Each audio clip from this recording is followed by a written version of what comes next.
kira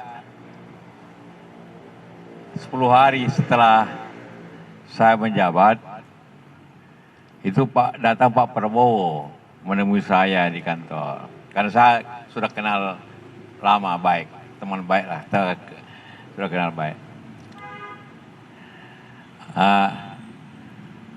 Saya bilang, silakan duduk Pak Jenderal. Ada apa nih? Dia bilang dia ingin untuk melanjutkan bisnis,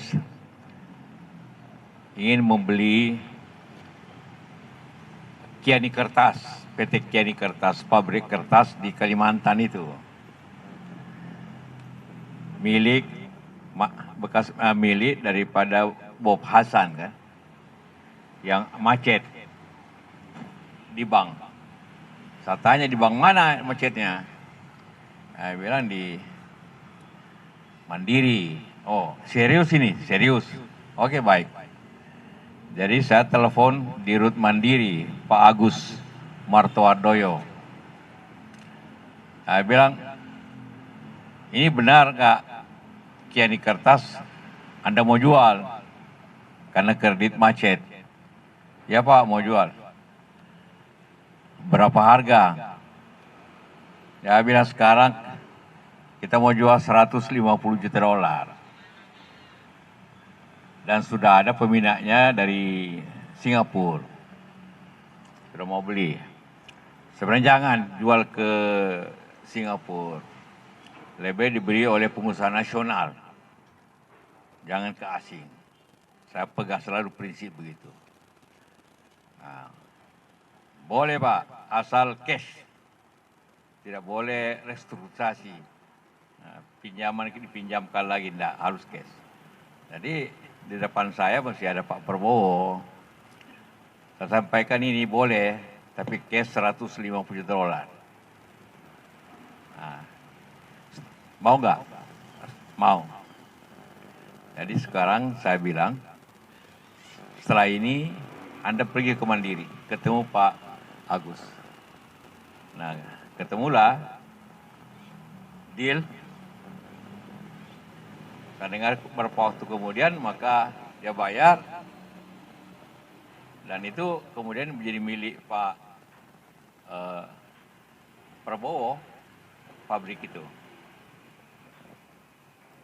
Rupanya karena pabrik kertas, maka punya lahan luas untuk menjadi hutan industri. Jadi hutan industri ini. Untuk menanam pohon, untuk bahan baku pabrik kertas. Itulah luasnya di Penajam itu. Lebih 200.000.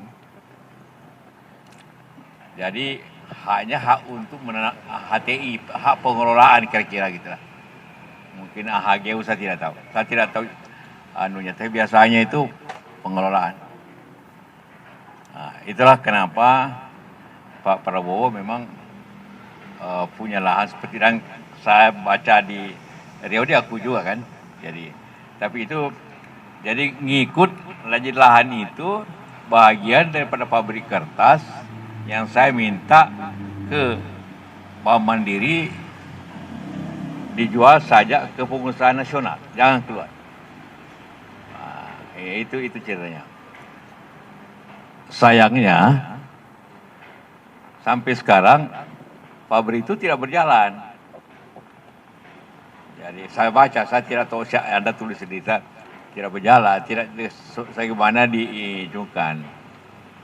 Nah, jadi karena pabriknya tidak jalan baik gitu kan, otomatis lahannya juga tidak dipakai kan.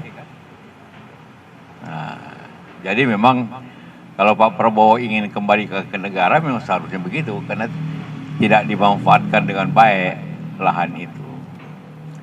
Jadi itulah kronologis daripada. Jadi saya bukan yang saya berikan, bukan dia beli pabriknya. Pabriknya ada izin lahan. Tapi beda kabupaten. Kalau pabriknya kok tidak salah di Berau. Lahannya ada di Penajam. Itulah menjadi bagian daripada ibu IKN. Jadi langsung apa itu menjadi bagian dari kota. Tidak salah itu jadinya. Saya tidak tahu jelas di mana tempatnya. Saya sudah setuju agar dijual ke pengusaha pribumi, nasional, apalagi pribumi. Nah, itu arahan saya ke Mandiri. Nah, itulah yang terjadi. Supaya jelas, jangan karena dia mengatakan, oh itu saya tidak punya hak untuk memberikan. Yang memberikan itu Kementerian Kehutanan, tapi izinnya pabrik dan lahan. Nah, itu. Jadi memang ada itu, tapi dengan niat baik mula-mulanya, walaupun sayangnya tidak dijalankan dengan baik, sehingga agak macet lagi. Nah, itu.